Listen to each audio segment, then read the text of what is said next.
Yes, welcome to the Jamaica Young Police channel. To our loyal viewers, subscribers and Patreon member. At the channel, we are a group of law-abiding citizens who believe in the rule of law and respect the rights of every citizen, but not the ones who do not subscribe to such behavior. We do believe in and support preemptive strikes because they save lives. This is a logical conclusion because preemptive strikes save lives and prevent the further loss of lives. We are all about saving lives at this channel. We at the channel aid criminals with a passion and do not want them over here. We do not want your views, your subscriptions, your likes or your comments. Please go elsewhere where the red carpet is waiting for you. Over here, we want you to go to prison or the departure lounge at Madden. Moving on to today's video. Yeah, so as we told you before, before we got on to the Christopher Dudoscope video, we're just gonna give you a little introduction, about just a background of a former commissioner of police. Yes, his connection with these men. That is Liebert Ramcharan. That's a man who was beside the commissioner of police, former commissioner of police, Owen Ellington, and below him, that's below Liebert Ramcharan, that is Cedric Dargy Murray. Yes. And you're going to hear the relationship between these men. Yes, the Commissioner of Police, Liebert Ramcharan, and Cedric Dargy Murray. And people will be like, wow, these men have a relationship with Owen Ellington. Well, you're going to hear today, you understand? And well, and the reason why you're going to hear today is because, we at the Jamaica Young Police channel, we don't war in the bars or anyone, and we are not beholden to any guy. So, you understand? So what we have been meticulously doing, we just tell the people the truth, you understand? Because as a people, the only truth can set us free. And, this corruption that has been going on in the Jamaica Constabulary Force, it needs to stop. Because presently, the Jamaica Constabulary Force is not being run by Major Anthony Anderson, is the Commissioner of Police, but he's not the person who's calling the shots. You have the two most corrupt Deputy Commissioner of Police, one named Stewart and Fitzbailey. They are the ones who are controlling the force, and they are the ones who are calling the shots. Stewart is the man who makes sure that all his corrupt friends in the police force are promoted, yes, and the good police officers are sidelining. And he's telling people about physical activity, and this man is overweight and big like a pig. And this man is not only affiliated and connected to a whole heap of people with questionable character. So is Fitzbailey. And we're going to show you some people that these people are connected with. Yes, that these people with nefarious background. To show you that the police force is not transforming as they claim it's supposed to be. It's only getting worse. Major Anthony Anderson, based on information, I don't think that he's getting the full support of the police force per se, because he's naive to policing. Although he's in the chair, you cannot teach someone law enforcement unless they go through the basic training. So you have so many people who are police officers in the Jamaica Constabulary Force who do not understand law enforcement and how to execute the laws of Jamaica. So they are just there, and they say that they are managers. Can you take up a manager who manage a woodwork shop and let him become the manager of a bank? No, he can't. He has to be trained in that expertise in the financial arena. But in Jamaica, Jamaica is the only place on earth where they can take up a banker and turn him into a doctor. Take the groundsman from the hospital, the one that are the janitor, and turn him into the head of pediatrician or orthopedic surgery. So you're gonna be taken away, your breath is when you hear these things, because it's going right back to they call the diary. Yeah, so a lot of people have been asking, why is the government refused to release the diary that Cedric Douglas have written things in it? The reason is because it's going to call some names that most of you didn't even knew that these criminals have access to. Minister of Government, yes. Yes, Minister of Government. But for right now, we're going to tell you about Owen Ellington. And he's one of the person in a few entries Yes, and Cedric Doggy Murray knew him personally from he was in St. James. He might have written it in the diary, but you know, as usual in Jamaica, you remember the Peter King tape? No one has seen it so far. And the Jamaican people should have seen it to show you all the people who are involved in Rear Admiral behavior. So, moving on. As we continue the journey, about the connection with these three men, Owen, Ellington, Libert Ramcharan, who was labeled at one time kingpin by the United States government. So we're going to tell you the hidden truth, Owen Ellington rise to power and the dark realities of corruption in Jamaica. You have to understand how the Jamaican system is set up. We're telling you straight up, we're not going to sugarcoat anything. Our government since 1989, I am telling you, whatever I'm telling you from my based on my experience, what I have seen, heard and felt in the Jamaica Constabulary Force as a detective. Yeah, it's a cabal, it's a corrupt organization, the Jamaica Constabulary Force, and as we told you before earlier, that it's not getting any better, because right now, trust me, you have 2 deputy commissioner of police. I don't think that we have ever had any deputy commissioner of police who are corrupt as these men, Fitzbailey and Mr. Stewart. Both men have connection to known criminals, and we're gonna put up their friends. We're just gonna put up just 2 of them friends.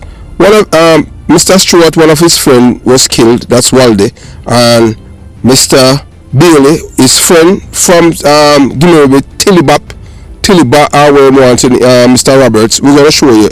So we're gonna show you that corruption exists in the police force. The only person in the commissioner's rank is not tainted. When we say tainted, it's not on the take or be willing to anyone. Is a police officer by the name of MacArthur Sutherland.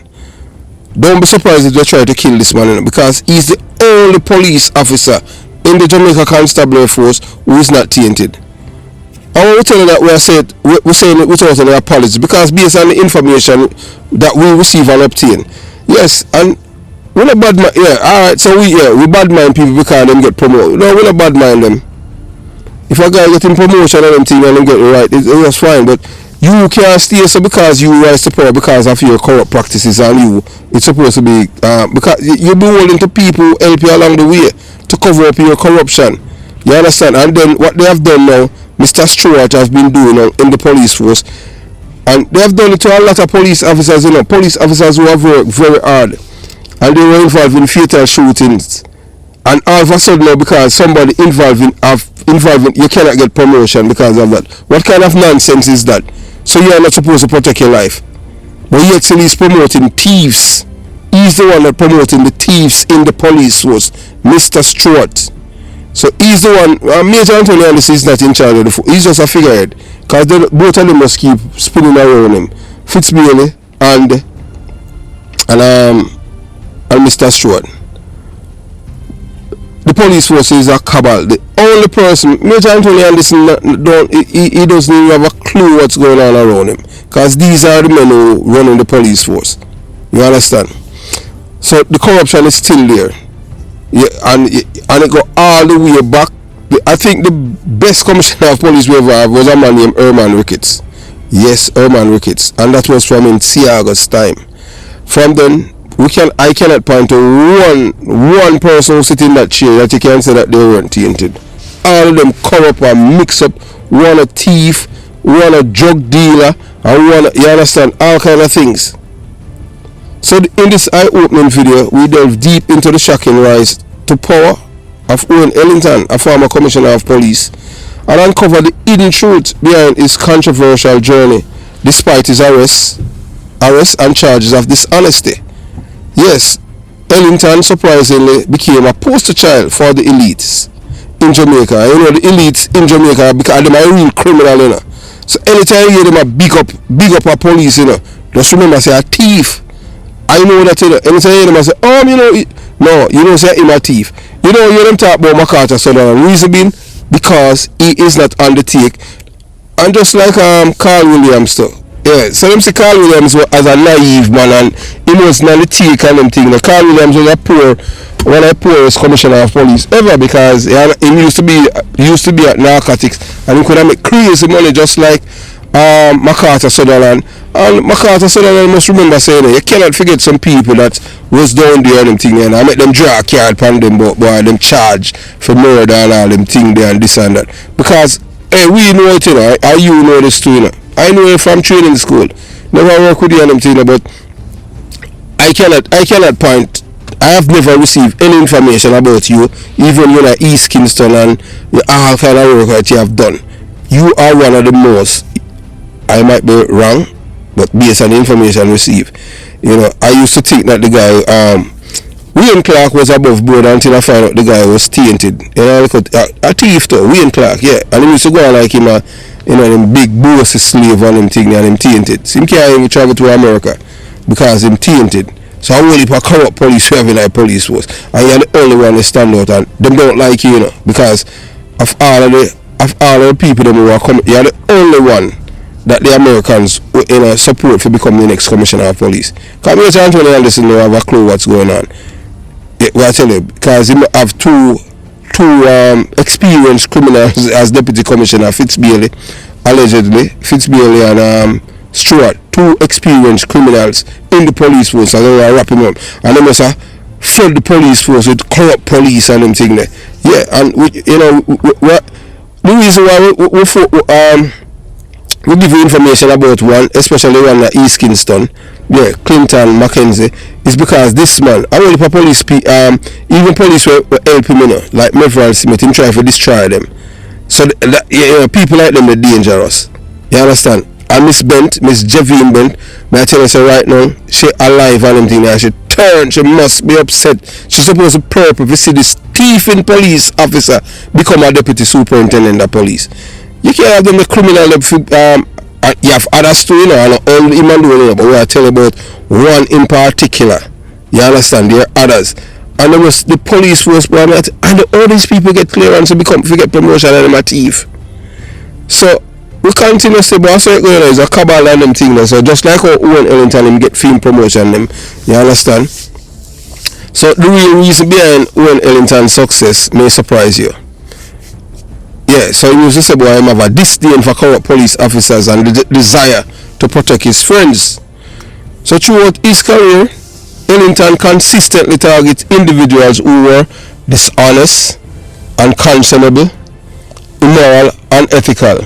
But all of these traits that he have, you know, that targeting police officer, it's because he have seen the same thing inside of him. So when he was labeling the other police officers as dishonest, unconscionable, immoral, and unethical, it was a reflection of himself. So he don't want a competition. So I'm trying to get on them and say, oh boy, I'm good. But them will say, you know, the elites them will say, my thief though. You understand? Yeah. Allegedly. Well, I tell you, Ellington is the first commissioner of police, you know, who missed extradition to the United States of America like this. Is the PNP government help him? You understand? After the LGBTQ plus march after 3 where he never rescinded. You understand? He never rescinded the permit when given for demonstrate against the LGBTQ plus mafia community. So his relentless pursuit of justice against corruption eventually led to his appointment as commissioner of police.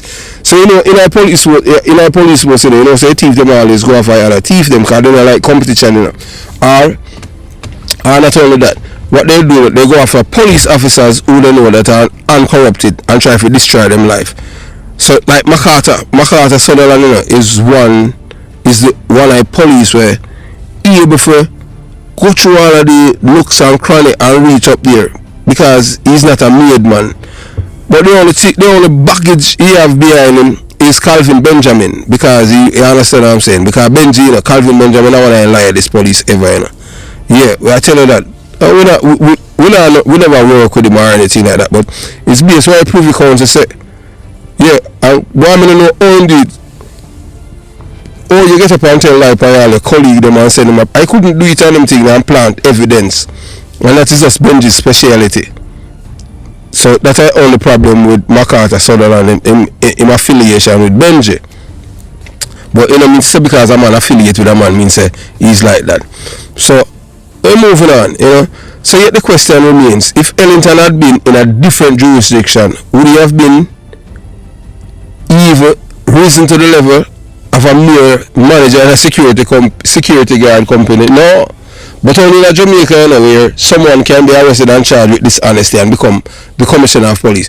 Being the commissioner of police, you're supposed to have an exemplary reputation, character, integrity, morals, ethics, and all these things. And he never have any height. But him still get it, you know, because them know, so them put one of them boy up there and them thing there. I saw it go, you know. You understand? Because it's a cabal, you know. Because nobody feel, I tell you all the time, you know. And most people don't understand, you know. You feel, say, I didn't come on, we have fired the gun on them thing there. Him is just a little part of the problem. The problem is the elites, the politicians, them. They are the real criminals in Jamaica. Not because they're not convicted of a crime. And they are the one who set the laws and all of these things. Because I pressure the people, why they have to change that.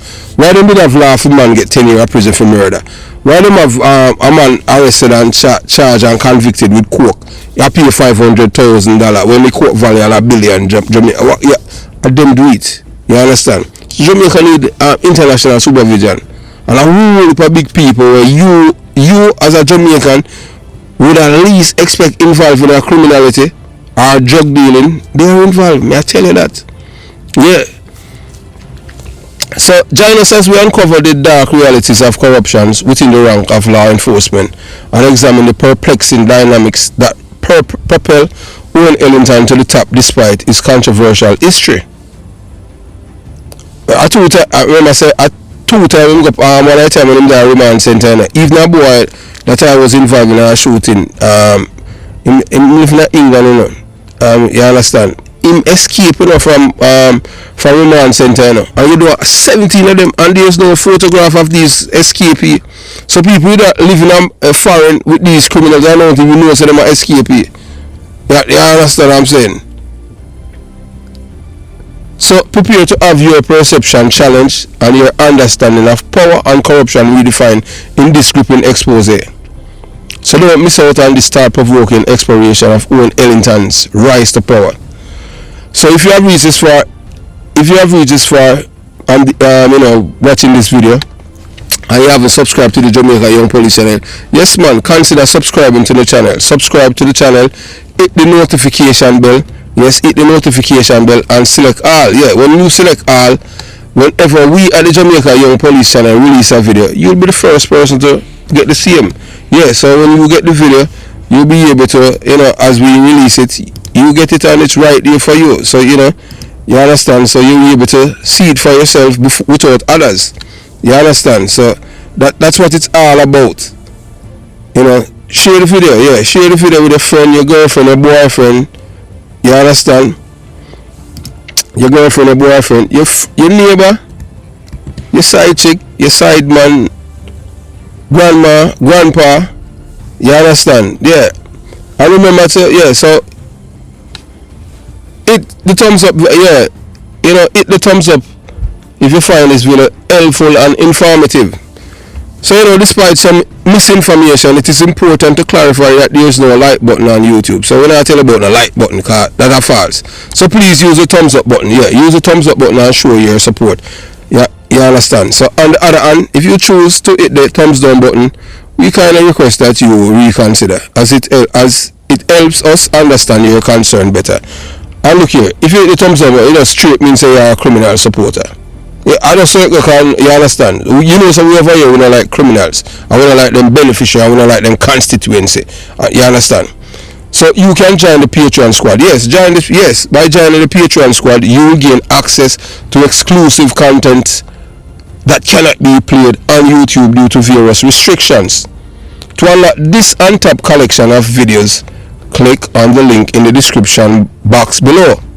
Joining our Patreon community allows you to explore content that complies with laws, rules and regulation while avoiding disruption to our channel functionalities. Yes, so thank you for your continued support, and we look forward to providing you with exceptional content. So moving on. Yeah, so you know, we're going to tell you now about the dark side of the elites exposing Owen Ellington's corrupt reign. So as we delve into the unsettling story of former Commissioner of Police Owen Ellington, who may have been perceived as the poster child for the elites, but had a dark and corrupt reign as Commissioner of Police. So despite being arrested and charged with dishonesty, Ellington skillfully remained in power by ensuring that he had no competition for other corrupt police officers within the force.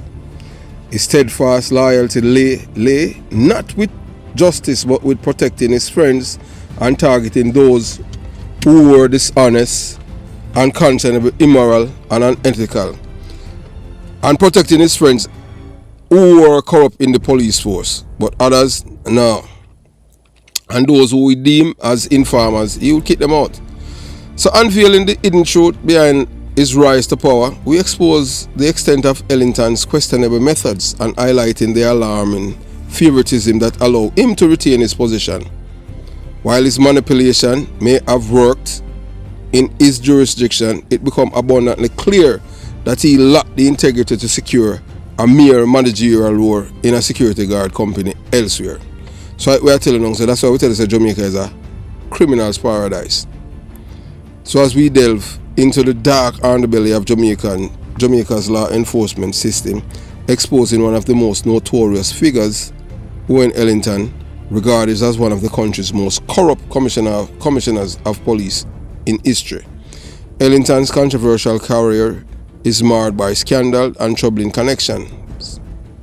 Join us as we uncover the shocking truth about his close association with known drug dealer Libert Ramcharan and his brother-in-law, the former police officer, infamously known as Schoolboy Richie, who was deeply involved in the cocaine dealing. Yes. So from evading extradition to the United States of America through his intricate network of questionable alliances, Ellington's ability to wield power and protect his criminal associates remain an alarming testament to rampant corruption within Jamaica's law enforcement. Prepare to be shocked and appalled as we dig deep into the disturbing web of connection that allow Owen Ellington to rise to the top. Uncheck the untouchable. Join us on this gripping journey as we uncover the truth about Jamaica's corrupt top cop in our video, exposing Jamaica's corrupt top cop, Owen Ellington's troubling connection. So those of you, and them call him, some of them call him OE, and them treat him like him as some deity, Yes, them treat Owen Ellington like some deity. Yeah, man, police worship him like God, man. I never worship him on him because he's hey, look, when I was a police officer on him thing, I never run behind people, I never look friend. Never. Me never ever talk to the man on them thing because I know that he was tainted on them thing. I know that for him they run Macmillan. Anytime I see a police officer not like police and love criminal, you know, so them a criminal minded person. Yeah, Owen Ellington was that kind of person. Him help dismantle police force, he even get rid of special branch. So that's why, so this is just a repayment from special branch to you, Mr. Ellington. But I tell you that, yeah, for your job. And there's more to come on them thing because them vex. Are you mash up special branch, the PMP criminal organization when Portia was Prime Minister. So stay informed, stay vigilant, and let this serve as a stark reminder that the fight against corruption is far from over. Yeah, man. So, you just stay for more captivating exposes and investigative documentary. So if this is the first time, we highly recommend subscribing to stay updated with our latest content. So hit the subscription button above and click on the bell icon and select all, as we said to you before. Yes. So we're going to tell you now about his connection. We're going to tell you about Cedric Daggy Murray. And Cedric Daggy Murray, yeah man, known as a transactional contract killer who consider his gun his best friend. And this was in August 2010. That was after the Tivoli incursion. So that's why we tell you, say, you're going to get this video before you get the Tivoli incursion. Because you're going to hear, about the diary entries. Why they don't really, look, since we want a government that's transparent, why them do not release the diary of this boy Daggy, of Cedric Daggy Murray? So it looked like the gangster them now, because there are some big top politician name in the diary, you know, that he had written, you know, and things that he had done for them, you know. The Americans have seen it. So moving on. You understand? So Cedric Daggy Murray, him saying his gun was his best friend. So he was cut down, yes, he was cut down on April 12th. Yes, on April 12th. In a daring daylight gun battle during a police operation at the border of Manchester and Clarendon. So I saw it go the criminal them in Jamaica and all them get sanctuary because it's a network, you know. You understand? But you know at the same breath, you know it's somebody who's a criminal who will give him away, because law-abiding citizens, you know, are not around these people, you know, or criminals. I don't know how a man become criminal, because there's no honest criminal. So, you know, the police, them kill him, yeah, on August 12, 2010. That was a few months after Tivoli incursion, because, you know, the police, them are pursue all of the people, them were the notorious criminals, them. So, after the police, them kill him, on his body, the police found a diary that detail his admiration for alleged crime boss Christopher Dudus Cook, for whom he fought during the May 24, 2010 incursion into Tivoli Gardens, which left more than 100 people dead.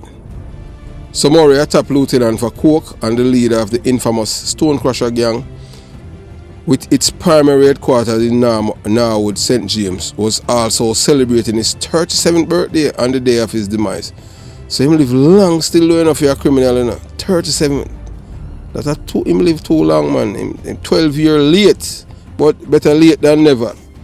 So we know that he left Montego Bay and went to Tivoli Gardens, where he occupied an enviable position in gang activities. Superintendent Merrick Watson, head of St. James Police Division, said during a press briefing at the Montego Bay Freeport Police Station. Daggy was on St. James Police Most Wanted list for over 5 years for several murders committed in the parish, as well as several other murders. What he said. Along with the diary is a Sig Pro 9mm pistol was reported seized from Murray. So based on information received, I understand that the forensic tests were employed in the identification process. 2 persons as well already identified Murray, but we are still carrying out further checks to ensure without any doubt whatsoever that this person is indeed Cedric Murray, added Watson. So at the time when the police them killed him, they never certain it was him. They say, you know, you understand, they want to, you know, check and counter check to make sure they're all carousing. So reports are that about 7:30 a.m. Murray and a man were traveling in a car when they came upon the police. The driver, who is believed to have been shot, escaped. Excerpt from Murray's voluminous diary, which detail events before, during and after the May 24 West Kingston incursion, were read to media members. So the police them just choose what they want to read, and then they read out the entire thing. So him say May 24 invasion of Tivoli Gardens by Babylon, the enemy. So that's a criminal view the police, you know, Babylon. So they want to just come in, they want to break the law, and then that's supposed to be accountable. So you know the police, because them brainwash the same people them and tell them say if you hate the police. Without the police you have no protection, because the same criminals them after a while them violate your rights. Because remember, you know, you cannot have somebody who's a lawbreaker. I enforce, I tell you what you can do from what you cannot do. It's not the law, because I'm a criminal. So I don't understand these dons and these gunmen. They are lawbreakers and telling the citizens, the residents, what they can do from what they cannot do. Or else. No informing. So yeah, you understand what I'm saying? What kind of thing that? Double standard. So in this diary he wrote out, he says gunshot rang for hours from every corner in West Kingston and other places. So him say, to protect the man. Dons of all done. Christopher Dudus quote, the diary read. So him say, yeah man, so Dons of Aldan, him say Christopher Dudus Cook is a Don of Aldan. So he wrote, he says, my Don is free. I will always say Jim Brown, Christopher Dudus Cook, loyalty, the Cook's family, and my gun will always be ready. I may never see the Don again for years, But coke, I will always be there for him. And he said, I fire my AK-47 until my fingers were numb. I ate gunpowder until my throat was sore. Babylon feel say, man a fool like them, and them can't just come and kill me. Them better know say gangster for life. All out when me get drawn out, straight bullet for them. My gun is my best friend. We are always together. That's how I'm writing in him diary, you know. So Murray gained notoriety for his heinous murder, a trademark of the Stone Crusher Syndicate. He was fingered in the February 2006 gang lifestyle slaying of brothers Fennell and Derek Taylor and a young woman at Blood Lane in Glendevon, St. James. Murray was considered and was widely held in Montego Bay that he wore only white when he went on his marauding spree. So anytime he might kill people, he wear white because he want the blood splash up on him clothes for sure say, oh man a play when man a kill people. You understand? So we're moving forward now. So Assistant Commissioner of Police Denver Freighter was a picture of 3 of the country's most wanted men during a press conference last year at the Police Commissioner's office. And so he must show the diary. So it's right now. Morrison and Gun is my best friend. We are always together. Always, said the commissioner. But he seemed weary of being portrayed as a murderer. So he did not want to see a murderer. And he did not want people to portray him as a murderer. Him say, my freedom fighter, and him just hate Babylon. So the people that he killed, he felt in his murder, he felt that he was justifiable in killing them because them are criminal too, and them are informer and them are fight against them. So that's all criminal. So him not see himself as a murderer. Him see himself as justifiable killing others. So this is what he says in his diary. He says, who are they to sit and pass judgment on me? Are they innocent? I am just a simple man with the desire to live. I am a man with many issues, some good, some bad. But I am a person, yes, I am a man with emotions, feelings, fears and dreams. A man who knows God, said another diary entry. I wish God him talk about. I saw them criminalize them confused, you know. So when Cedric Murray migrated to the United States of America in the early 1990s, the gang in operation in Northwest St. James, where he lived at the time, were the Renegades, which was based in Norwood, Glendevon, his home district, and the Piranha, which was found in the neighborhood Bottom Pen. Initially, both gangs were involved in cross-border incursion with knives, machetes, and stones as weapons of choice. Many of the early gangsters ended up in prison after being convicted and wounding charges over time. The Renegade became the dominant gang. However, pressure from the police, the fear of prison, and easy illegal drug money resulted in many of the pioneer gangsters running away to America. So from a long time, criminals use America as the refuge for criminals, wanted criminals in Jamaica. So a source, a former gangster familiar with the Renegade, believed that Murray, fresh out of St. James High School, might have migrated in that exodus with early gangsters either in America or locked away in the local prison system. Their replacement, who were primarily teenagers, renamed the gang the Stone Crushers, signaling the beginning end of an era of unprecedented lawlessness in St. James. So this is how them create the bloody page now. So with guns, many coming directly from founding members in the United States of America, replacing knives, machetes and stone of their predecessors. The Stone Crusher gang opened up a bloody page in the criminal history of St. James starting in 2000. The new gangsters unleash a murderous onslaught not only against their perennial enemies, the Piranha gangsters, but also against anyone who crossed their path. E. Doggy was in America when the Stone Crushers started. The former gangster told the police. So you see them a big informer, yeah, that we love with them still. So in one of the war, his brother who went by the name Prince was killed. Murray was deported from the United States of America shortly after the gang was renamed Stone Crusher, and he quickly integrated himself into the criminal organization. So you see, if Ellington them get the chance to live a better life, they don't want it. All they want to do is kill people, so that's why you have to send them to your departure lounge. So he migrated to America. For him come to America, try, to live a decent life. No, him come to America, and all him think about is to buy a gun and send back to Jamaica to kill other people them in a nearby community. How them come by that? How no love no exist? So the farmer gangster said at first Doggy's primary motivation was to avenge the death of his brother. He came back with blood.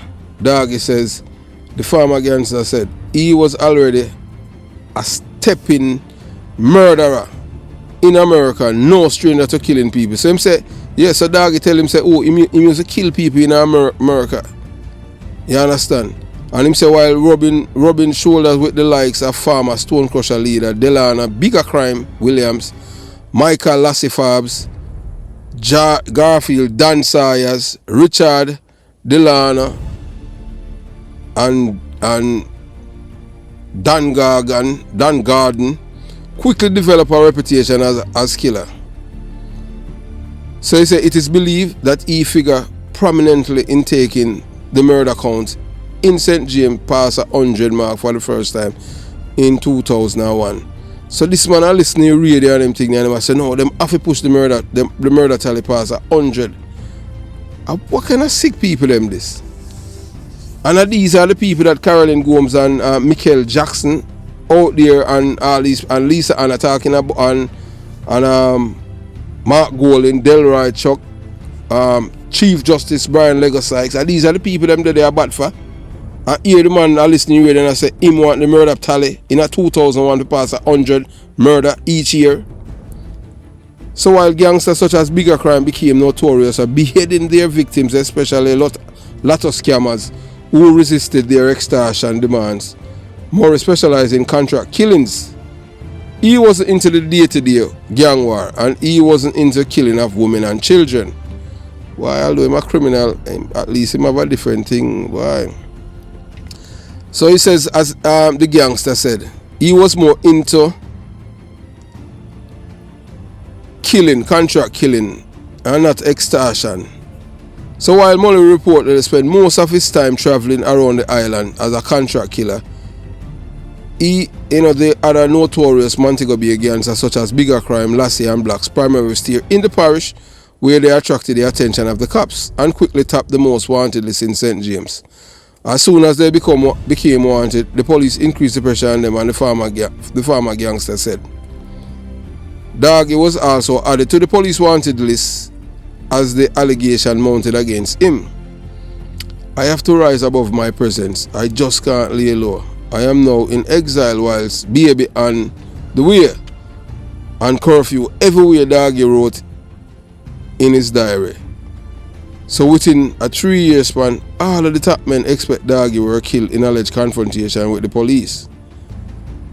So he says that I have seen, so Doggy wrote in his diary and said, I have seen all my friends killed by the police in cold blood or shootout. The police not kill no gunman in cold blood. Preemptive strike, which cold blood that. How can I eat that thing? And you want to kill people. I dead enough for dead, but cold blood. Police not kill nobody in a cold blood. Police use preemptive strike and it save life. Yeah, so here now, I make no excuse for my past. I am a real gangster, hardcore. Babylon has labeled me as a threat to society because they can't kill me and the people love me, said a diary entry. So you know who him attack though? I all carousing the people them, all dirty bungle them, yeah, them him attack, That's why we tell the people them in other countries, say, hey look man, just once the people them enter your country and them cannot farm a complete sentence, because a complete sentence it is a thought. And if them can't, and use verbs and adjective, and yeah, you just turn them back. These are the problems we are coming in your country. Yeah. So with the St. James police at on his trail, Doggy along with other Stone Crusher gangsters including Eldon Calvert, a prominent enforcer found refuge in West Kingston stronghold Tivoli Gardens, where they were welcomed with open arms by fellow gangsters. So so before the Tivoli incursion, Tivoli Garden, was like an island by itself in Jamaica, because everybody know that Tivoli Garden, they have men down there with rifle and all them things. But the thing is that now, Tivoli Garden was one of the only crime-free places in Jamaica. Yeah, and Tivoli Garden, whether or not you want to believe it, Tivoli Gardens was one of the places where people sleep with them door open in Jamaica when every other community you couldn't do it. And you have data and all them things there. You don't have to worry, no man can't trouble your data and them things there. And Tivoli Garden is the only community in Jamaica where you don't have no burglar bar around the people them window and door, because no one dare to violate the people's them right, because them have a system there that work. I saw it go on them thing there. If it's in, but the only thing is that them still a criminal, cause them kill people. You understand? Them kill people. Them in a problem with you understand what I'm saying? I just saw it go. So in his diary, Daggy declared his love and respect for then West Kingston strongman Christopher Dudus Cook. So him call him say, boy, my Dan Dudus is free. I will always say Jim Brown, and Christopher Dudus Cook family, and him say my gun will always be ready, Daggy says. So the Stonecrusher's presence in Tivoli led to an intelligence-driven incursion into West Kingston. Stonecrushers by the security forces in January 2008. Key inside sources, so at the time now, they were inside Tivoli Gardens. And at the time now, it was Liberty. Liberty is the one that bring them inside here and do this. Never want them inside it then. You understand? And as usual, and them thing going like criminal underworld. So boy, man, there's some people don't want them there. So somebody I tell the police. Yeah, so it goes, so them swoop down on them thing.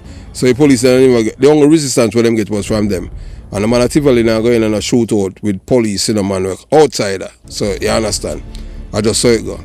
So key sources told us that the operation was primarily to capture Calvert. Yeah, so top-ranking Tivoli leaders were negotiating Calvert release to the security force in an effort to avoid confrontation. Calvert and Murray made their escape almost simultaneously as other figures in the West Kingston community were driving out minutes before the security force stormed the house where they were reportedly staying. 5 civilians were killed and a member of the Jamaica Defence Force were injured in the Sunday morning incursion. Calvert, who remained at the top of the police most wanted list, was captured in an upscale apartment in the rustic complex Woodgrove in St. James. He was wanted in connection with several counts of murder and shooting, and other $1 million bounty placed on his head before he was held. So without Calvert company, Daggy remained on the run and took refuge with like-minded thugs in Calvert's area. He continued to frequent Tivoli Gardens, but his relationship with West Kingston gangster was somewhat strained as reports swirled that he had issued death threats to the St. James JLP member of parliament. So so Daggy him the threaten Horace Chang. You can't do that. So the politician that says the politician that said I threatened, I have never seen him face to face or spoken to him. And I am no gang member or leader. I am being used to clean their state, said an entry in the reported Daggy diary. So he had Daggy says him never threatened Horace Chang, and him say boy, him never see him no know Horace Chang, him never see him face to face or spoken to him, and him say I am no gang member or leader. I am being used to clean their state, said an entry in the report. So what he want to say now, he want to behave like, so all of the man them when he kill, he must say he must do state work. He must kill them for the government because the government now kill them. So that he must proud to say, Yeah, so the criminal long, him say he must do government work. All of the man them when he kill are gunman them, murderer. So he must kill them and he must say he must do state work. So he must clean up and do his state job. So Morris' loyalty to the Cook family, coupled with his desire to regain the trust of the gangsters. Morris' ground in Tivoli Gardens pushed him into a significant recruitment frenzy. So it says that last May, he convinced the Stonecrusher gang members to travel to Kingston to help defend Christopher Dudu's court against the security forces from them arresting him and extraditing him to America. And he believed that they were going to kill Christopher Dudu's court because he was too powerful, and there's no other criminals that have been loved by the Jamaican people as Christopher Dudu's court, as he's the real president at Jamaica. A criminal, he must say that about it. So the recruited men and high-power rifles owned by the Stonecrusher gang were taken to Tivoli Gardens. So in his diary now, it says, invasion of the Tivoli Gardens by Babylon the enemy. Gunshot rang out from every corner of West Kingston and other places of Kingston to protect Maidan, Dans of Alden, Christopher Dudu's court, aka President Shartman, Mikey. So that's how he wrote on the May 24, 2010 incursion. The man they came after is still free and safe. Maidan and friend always. It was a raging gun battle, a day I won't forget, and such tragedy for Jamaica. More than 100 people die by Babylon, man, baby, and woman. I escaped of the last from where I was on a crazy gunfire, but God's grace, mercy, brought me out untouched, and Maidan is free. I did doggy. So you saw a criminal wicked one. He want to say God protect him, you know. Oh, God will protect this man when you're evil, mother. God no protect you. And God protect you when you're all drunk. You understand? All carousing. You should have dead from child's birth. So days later, another entry speaks to a close brush with law. Them come at 4 a.m. Pure men. But we escape. I have never made such an escape before. Yeah. So that was after the arrest of Coke, an incident that seemed to touch Daggy. So him said in his diary, him say, I am deeply affected, but he still and always be my Dan. I now wonder what with both brothers in jail, Dudos and Livity, and TG Tivoli Garden in a state of confusion. What next with Babylon? Also came a wanted man, ever return, but still TG will build what's a June 22nd diary entry said. So it says several of the men who accompanied Daggy to Tivoli Gardens are not accounted for, and he seemed resigned to die. My day is coming. If my friends do it, it will be quick. But if it is Babylon, it will be a day of war. Every day I regret how all this began. Sometimes I just want to put the trigger and commit suicide, another diary entry said. So the criminal now, based on his life now, him tired of living as a wanted man. Him a think of committing suicide. And that a just scam on him thing there. You understand? Because all him should have done was do it. But it appeared that the love for his woman and children mentioned several times in the diary was one of the factors which prevented the gangster from taking his own life. So I think he take his own life. So him say, my son and I are chilling. I just put him to sleep. He is 6 months old and he has never slept beside me one night since he was born. My life is very, very intense, but I must always find time for them, even an hour, a diary entry said. So when you see it now, when you're a criminal and you kill people and you get wanted, you know, the time you have to always on the run. Our man love that life. What kind of adrenaline you get from that? That's why you want to kill people and want to be a gunman. That's just madness. You understand? So that entry was one of several in which Daggy spoke of his loneliness before and after the Tivoli Gardens incursion. It seems worse after some of his cronies were killed in incursion, although he made no specific reference to those killed. But a former Stonecrusher member is specific that many were among the victims of that almost week-long gun battle. Those who went to war in Tivoli have not returned, and I suspect most of them were killed, said the former gangster. There are many families here in St. James with missing relatives, but they are not talking about it. With Murray now dead and the Stonecrusher gang with no clear leader for the first time since its formation, its members are in retreat. It is widely believed that while many youngsters would like to prolong the gang's tradition, they need more capacity, financial resources, influence and weapons to manage to stand against the state and other gangs. Now is the right time for the state to move in with some good social intervention measures to get the youths involved in gaining activity, said the farmer. Social intervention will help criminals. Remember said Cedric Daggy Murray migrated to America. All of them have to do is just be a decent citizen, a law by. No, him come to America and involved in a crime. Him say him kill people all in America. Them know what social intervention what? That's a waste of time. It's your mind. You understand? You supposed to know where you want out of life. Because once you start commit crime, to become a criminal, the first trait you have to have dishonesty. And you know no conscience. You know no decency, you know no honesty or truthfulness in you. So from you don't have these things, you're going to be a law-abiding citizen because you're going to respect the rights of others. You understand? So if the state move forward, Daggy's death could also be to Stone Crusher's death. But from the grave comes a warning Daggy, yeah man, in his diary. So this is what he said. But if death shall crush me, I will be just remember while you murder me. Go home after you kill me, Daggy wrote. Then you wonder how perfect are they in an imperfect world, that I choose to live a life of not respecting the laws wherever I go in the world because I am a killer and a proud gangster. So these are people that them think that you can rehabilitate. Him write that in him diary name. I tell you say no. You understand? Him write in him diary and say, oh, he must say, but if death shall crush me, I will be just remembered while you murder me. Murder what? You deserve preemptive strike.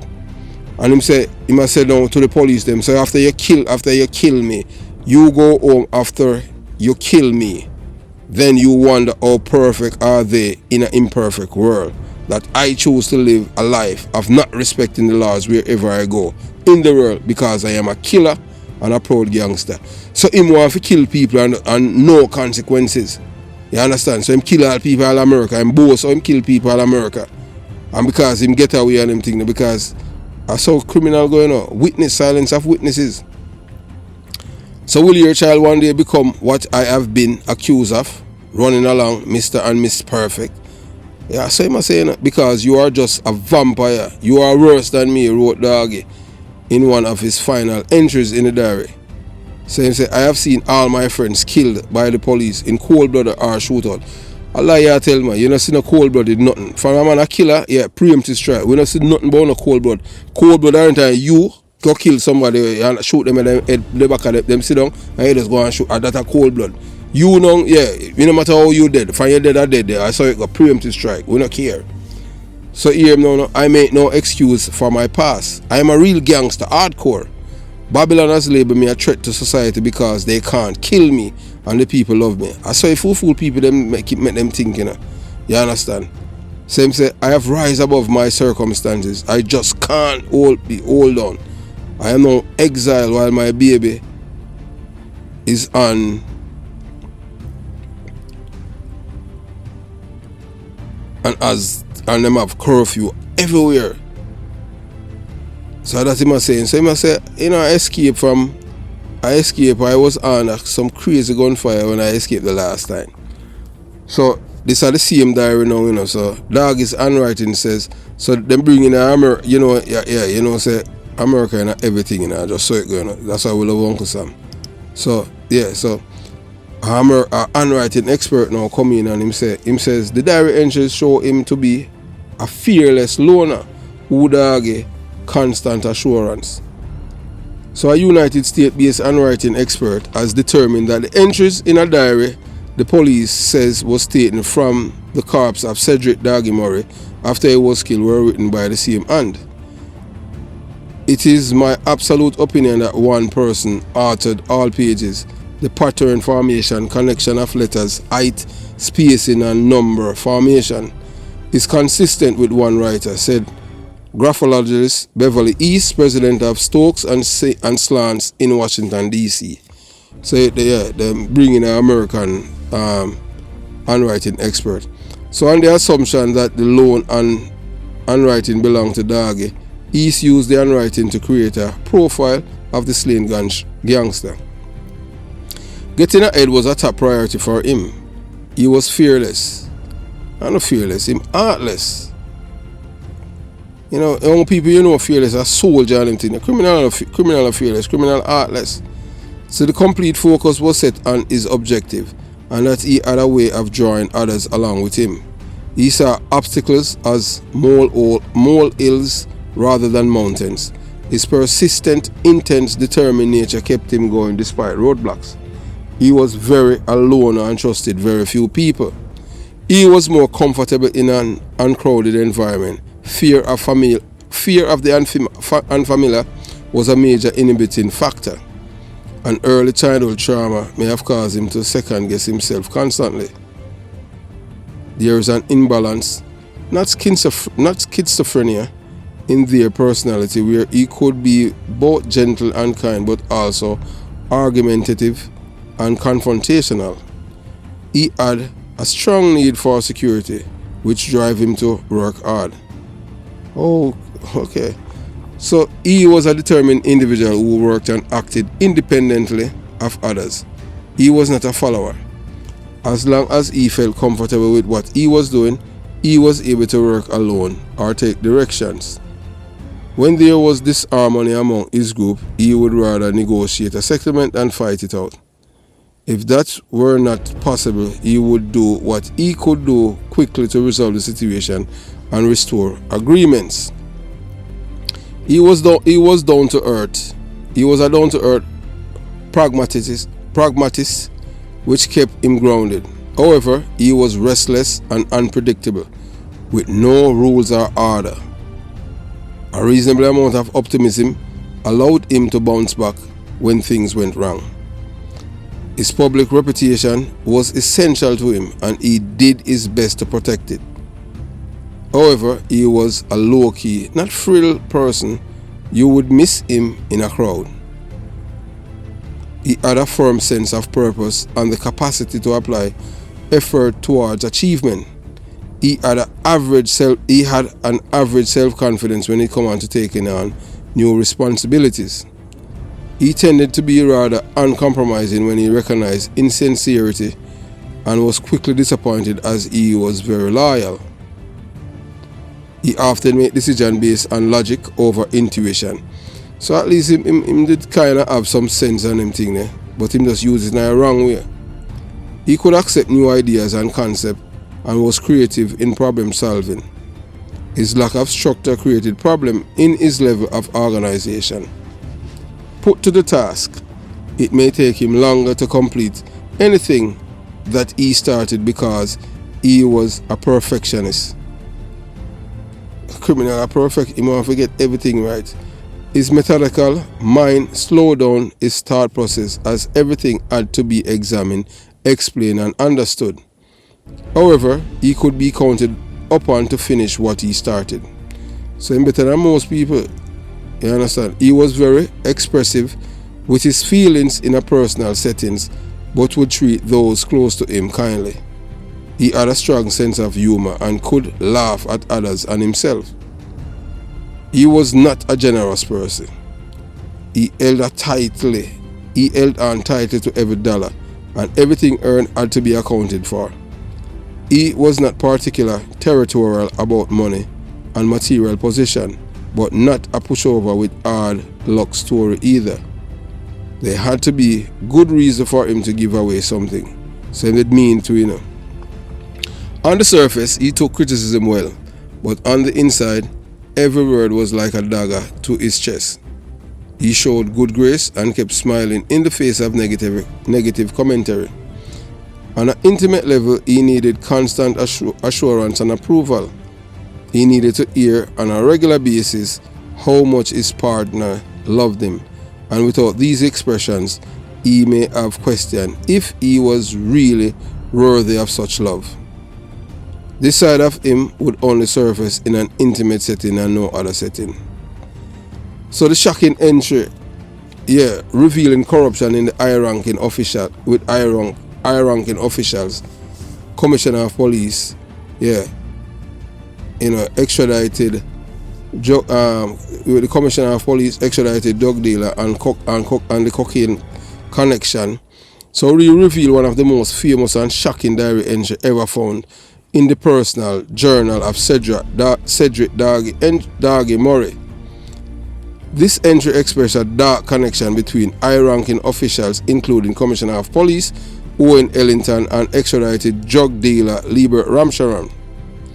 The diary entry captures a disturbing incident where these individuals attend a set-up 9-night event in Glengarve, District St. Catherine, following the unfortunate passing of the Commissioner's mother. This revelation, which came to the attention of both American and Jamaican law enforcement officers, solidified the suspect ties between Cedric Murray and criminal activities, particularly within the cocaine trade. It sent shockwaves throughout the community as it exposed the ugly truth behind the facade of respected figures like Commissioner of Police Owen Ellington, who were once revered but now stand accused of corruption and involvement in illegal activities. So them know then, them know then, after this boy was killed. He was the Commissioner of Police. That the diary entry, you understand, that he was linked to, because Liber Ramcharan was a labourite, and Cedric Dargy Murray was a labourite too. So as we delve deep into the details of this diary entry and the subsequent repercussions, it becomes painfully clear that the man's once placed on a pedestal is nothing more than a criminal in uniform, that are Owen Ellington. So this damning evidence reveals a complete disregard for morals, ethics, and the sacred oath of office taken by the Commissioner Owen Ellington, calling into question the integrity of law enforcement as a whole. So as we explore the shocking revelation and unravel the sinister web of corruption that has tainted the reputation of high-ranking officials, brace yourself for unparalleled expose uncovering the deep-rooted connection between a Commissioner of Police and extradited drug dealer Liber Ramcharan and the unsettling cocaine connection that has sent shockwave through the nation. Prepare to have your perspective forever shifted as we lift the veil of this unprecedented scandal. Watch now to witness the shocking diary entry that revealed the dark underbelly of those entrusted with upholding justice. So so what Dargy had written, it shows that most people have this huge respect for Owen Ellington, that he was a well-respected police officer. But you see from the diary entry that Dargy had written, that the Commissioner of Police, he was in bed with Liber Ramcharan. And these are the things that was, all of these things culminated why they wanted to extradite him. Because Liber Ramcharan had revealed some things that was after his conviction. He was convicted and he received a life. Because right now Liber Ramcharan is trying his very best to come out of prison. Because him no rat and him handlers back in Colombia. He's the person who were around him. His lieutenant is the one who sent him to prison. But everything comes right from the great Edward Seaga. If they hadn't got rid of Edward Seaga, all of this wouldn't happen. So everyone who had a honor a foot in removing him from the head of the Jamaica Labour Party, all of them pay a price. Everyone who not dead in prison, and who not dead in prison for resigning in a disgrace, Bruce Golding. So that goes to show you that there is no honest criminal. Jamaica is a real corrupt place. Imagine you have a Commissioner of Police in a bed with a big-time drug dealer, and the man there like mother set up. The man in an entry and them thing there, the amount of champagne and all kind of big liquor where the man writes so them bring money. You understand? So so we have come to the end of this, and the next year, the people who are with the patron, they will get the Tivoli, those who help Christopher do the Squawk to escape, and you're going to be shocked because I'll even police officers involved, and you're going to police. I want to tell you, we're not going to give you anything right now about the police officer, big police officers though. Yeah, I want to tell you if any of them dead or anything like that. But so you with us here, so You watch, you listen, and you decide. You understand? So that will come in shortly. I hope you enjoy this commentary we tell you. As we tell you now, we don't hold no ball, say no guy over here, you know. You understand? Yeah, we don't have a problem to get rid of criminal, but we just don't like corrupt and thieving police officer. Because they are a threat to the security of the nation. But as you can see, the entire system is corrupt from top to bottom. Have yourself a beautiful day. Jamaica, Young Police Channel, out.